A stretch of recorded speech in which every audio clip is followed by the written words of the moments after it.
Yeah, obviously it's exciting to be back and playing a football game here. We've had a good camp, healthy for the most part.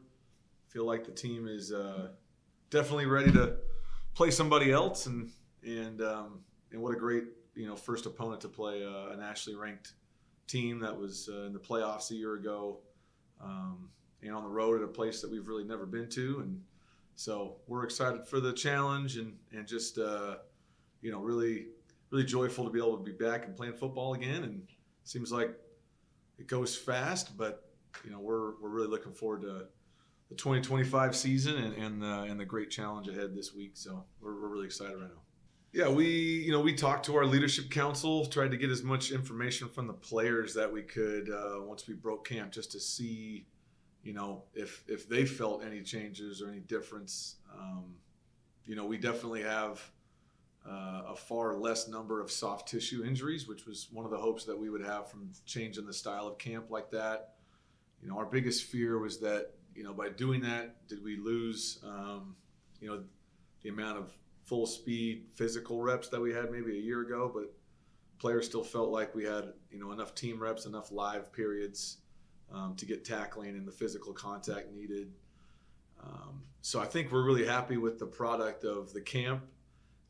I don't think I would judge the camp by maybe the results of games. I would probably look at it more just how healthy the team is right now, and then more the longevity of the health of the team throughout the season, which obviously there's injuries you can't avoid, but I'm going to be focused more on the soft tissue things and those type of injuries that have plagued us in the past, to see if it's done what we wanted. But I am happy with just the feedback we got from the team, and feel like we're in a good place, and hopefully we found something unique that maybe we can do year in and year out. So I know Jeff was really happy with it, and I know the players' feedback was positive, which was good. So we're excited about that.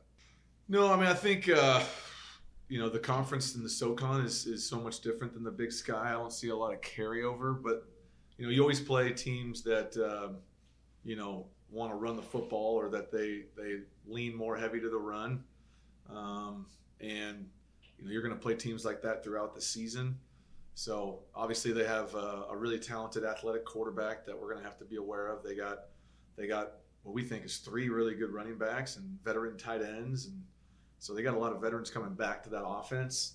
Got a lot of respect, obviously, for Anthony, coaching him years ago. So excited to see him and proud of him, and I'm sure they'll be ready to go offensively. I think for us, no matter who we play defensively, we want to stop the run. We know that's going to be really difficult against a team that leans so heavily on the run like they do. So that'll be a big focus for us. Hopefully, is to be stout against the run, but that's really a goal every week. Yeah, I mean, we're excited about Caden. I think he won the job and did everything that we asked of him. And yeah, the bummer of that is I think Grant is playing his best football that he's ever played while being here at Davis, and that made it tough. But I think what we ended up getting was the best of both guys, and so we feel really confident in both those guys' ability to win a football game. But we're going to put our full support behind Caden. We're excited to see him go out there and play. He had a great week of preparation last week. If we would have had a game last Saturday, I thought he was ready. So just doing some fine tuning this week, but we're excited to let that guy go cut it loose, but we're proud of him. And like we've told Grant, in this day and age, you just gotta be ready, continue to prepare. You never know what's going to happen. And I still think, as I told Grant at the end of camp, that I wouldn't be shocked if he has his moment at some point this year to help us win a game. Or think back to Ken O'Brien and Scott Berry and those kind of. You just never know what's going to happen. So we're excited for Caden. Can't wait to see him cut it loose. And I know that if Grant's number gets called, he'll be ready. So we feel good about the quarterback room right now for sure. I think it's just we're talented. There's no doubt about that. I think it's just more about our resilience as a team, our ability to play winning football. Do we have the makeup to be able to win games against good teams and tough environments? And that's what's cool about the non-conference is, our first 3 games are on the road, and all 3 are against good teams. So right off the bat, we kind of get tested and get to see where we're at and where we measure up. And you can come back after those first 3 games. We go into a bye week, and you'll be able to see where we're at and be able to make adjustments at that point. So I think it's just more about the mental makeup of the team. I know we're talented. I know we're hungry, and the guys, have shown what they're capable of in camp. It's just, can we do it when the lights are on, and can we do it in the moments where, winning football gets decided? And I think that'll be the fun part, to help lead them and navigate that for them as they hopefully gain some confidence as the year goes. Would be the hope. I think it's definitely a risk deciding to play a game on the road all the way in the South. We didn't have to do that. We could have scheduled a home game and made it maybe easier for our team on paper. But at this point in our program, we can't pass up opportunities to try to grow UC Davis, the entire athletic program, and the university. And that's something that I'm really passionate about. I know our players are excited to have the chance to be on national TV.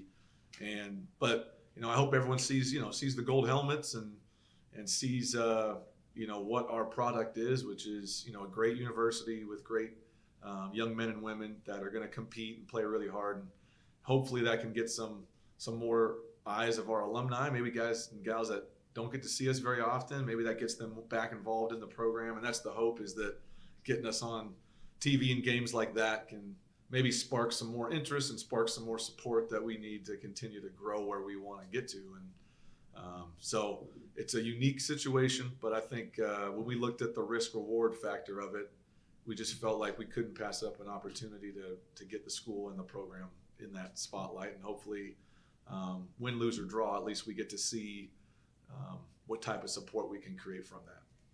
Yeah, I think it starts with that. I think it's when you got a young quarterback, to have veteran offensive line, veteran tight ends around him, you feel like he's not going to have to worry about leading the other 10, that a lot of the guys that are in the huddle with him can handle a lot of the leadership responsibility at this point in his career, and he can just focus on doing his job and executing from play to play. That's something we've communicated to guys like Mitch and Nava and Sam that are on our leadership council, is, hey, you can take a lot of pressure off of him by you guys really stepping forward and being the leaders, and let Caden grow into a leadership role, but let him just go play football and focus on doing his job. So I think that's the first thing. And the second thing, obviously, is you hope that with that continuity that you can create some physicality and some consistency and protection, because those are guys that have had a lot of snaps together, a lot of communication together, and that group is always more about the continuity more than maybe the talent, right? Like, we have talent in that group, but I think just the fact that all of them have played so much together, that there'll be things that they've seen or they've gone through together that pop up in the middle of a game that you don't have to worry about having to fix on the sideline. They can make a lot of adjustments mid-drive. And again, that's not something that the quarterback has to worry about this year, which is a huge luxury in the situation that we're in. So definitely excited about our front, and they've had a great camp, and I'm excited to see those guys cut it loose. Yeah, I mean, I don't think there's I wish I could create a humidor or whatever, humidor bubble or something for our guys, but that's just not how it's going to work, right? So I've tried to tell our guys that, hey, let's all draw a circle here, right? Let's write in the middle of the circle all the things that we really care about, and then let's write outside of the circle all the things that could take focus away from the game. Humidity, travel, neutral site, national television, all these things really don't matter. They're all things that other people will talk about that could affect the game, and in reality, it doesn't affect the game. It's just, we're going to play the first game of the year in humidity, and we're going to maybe play late in the year in Bozeman in the snow. I mean, so it's part of playing football. But we'll do the normal things. We're going to, give them the salt and the liquid they need during the week to hopefully gain some traction there, so they're prepared for the for the humidity and the cramping that can come from those situations. And we'll do the best we can. Our nutritionist Rachel does a fantastic job. Our guys today, we're doing the Gatorade slushies and all these things that they do nowadays to cool down the body temps and all that stuff. But at the end of the day, it's play football, whether it's hot or it's cold. It is what it is. We'll be ready to go. There's it's definitely hot in Davis too sometimes. So I think we'll be able to play through that. Yeah, no, I think Caden's one of the better athletes we've probably had at the position in a long time. I think if you think about the history of the quarterback position here, you think to like the Chris Petersons and the Kahari Jones, probably the guys for the people that have watched Aggie football that probably remind me of the type of player that Caden is. He's a guy that can create with his legs, so he can create off-schedule plays, which from a play calling standpoint makes things a little easier, because if you're wrong, which I'm wrong all the time when calling plays, that he can bail you out, and all of a sudden you go from a sack to a 4-yard gain or something, and so he's got the ability to keep plays alive with his legs. He's a great competitor. He's become a much more accurate passer, which was probably the big question mark we had on him coming into school here, was how long was it going to take for him to develop as a passer. But he's got such a desire and a work ethic. He's really spent the last 18 months, throwing and improving that skill. And even in our last competitive scrimmage, I think he was 14 for 16 or something like that, which was a number I didn't know if he would be able to get to it at some point. So I think he's been able to couple his athleticism with his accuracy, and he's got such a tremendous work ethic, and he wants to be really good. All those things usually lead to success at the position. Yeah, I think he's got, I've told the stories just about, he's basically played 3 sports his whole life and been the leader of all of his teams. And you go watch him play basketball or baseball or football, and it kind of looks like the same guy out there. He's got that quality that good athletes have. They want to win. They kind of know how to win, and they work diligently to put themselves in positions to be successful. So, the stories of him taking the train over here before he graduated high school every day so he could learn stuff. And, the last year when he was on the scout team, we'd be in their game planning Monday, Tuesday nights at 10 p.m. and we'd hear the rattling of the throwing net on the grass, and he was down there throwing with the lights off, so he's got all those qualities that good quarterbacks have from a work ethic standpoint, and I think that's led to his success at a young age, and why we feel comfortable with him at such a young age, being the quarterback. I don't know if it caught me off guard. I think that probably the cool part was how well Grant played. I thought Grant was tremendous in fall camp, and it really pushed us to have to really think about what we want to do. So I think it was awesome to see him play so great. I thought it was cool to see the 3 running backs kind of all have their moments in camp, so you feel like you got 3 guys you can depend on there. I thought Zach Jones, his rise throughout fall camp and becoming a real dependable guy on the perimeter for us was really cool to see. The growing depth of the offensive line from the younger guys. We do have the 5 returners, but you also got 3 or 4 other guys that could start for us that are good players. And then probably defensively, some of the grad transfer guys, just how quickly they made impacts, and they just kind of became part of the environment so seamlessly, from Tico to Syke and Durrell and Ruchina and, all these guys, Ty Richardson, all these guys, seamlessly made that transition. Cole Batson, she's got a lot of guys that you were worried about, hey, how are they going to ingratiate to the environment, but they seem like they've been here for 10 years, so that's been a really cool surprise. And I think our kicking game, obviously we know about Hunter and how talented he is, but we've had just a knockdown, drag out fight at the punter spot in fall camp, because both of them are doing a great job. So Cade Cox has become a real steady guy, and then Dylan, transfer he brought in, has had a great camp too. So we went from having something we really worried about in the punting game to 2 guys that are punting it great. So that's been a positive. And then the new kickers we brought in for the kickoff stuff. So I think that's also made us feel good about our special teams, just improving the specialists' performance. And I think that's been a good surprise too. Yeah, there's not as many cutoffs in regards to the number. I think we can take 78 players on the plane.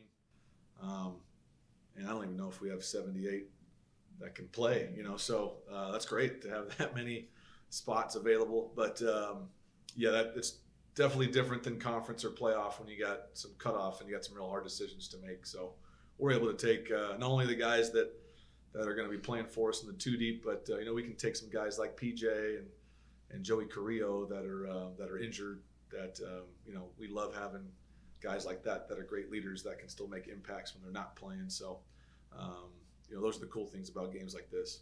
Yeah, we feel pretty good. I mean, I think PJ's injury to the collarbone is probably the biggest bummer of camp because he was having a great camp. We'll get him back at the end of the year, but that was a bummer. But I think other than that, man, knock on wood, we've been pretty lucky with any of the catastrophic stuff. So we'll get a couple guys back that are still recovering from surgeries, like David Main and Joey are still coming back from their ACLs. So we should get those guys back midway through the year, something like that. So for the most part, I think we're feeling pretty good right now and in a good spot. Yeah, I think it's a tribute to our administration, and it's a tribute to Rocco and Josh Flushman and these guys for really getting behind me and what I'm trying to get accomplished with the nutrition and the improvements there. We were able to feed our guys 3 meals a day throughout fall camp. We're hoping to do the same thing throughout the season. And you can't share specific weights to players, but what we can say is it's really the first time in Jeff's 8 years, I guess 8 or 9 years, it's the first time that our team gained weight during camp. And I think that just shows the improvements we've made with that, how important that is to the success of our program.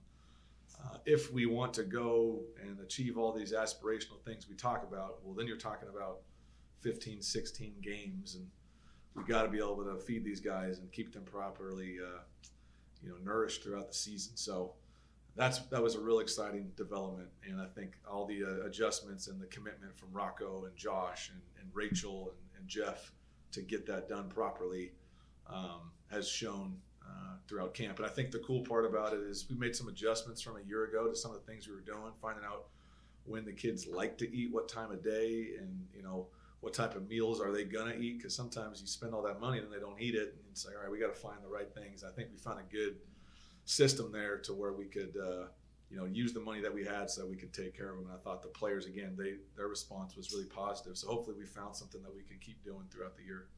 Yeah, I mean, I would love to play the game. I think it's a real bummer for the region and for the area if the game doesn't happen. It's obviously not up to me, but I know I've told our administration and anyone involved that if they're asking my opinion, I want to play them every year.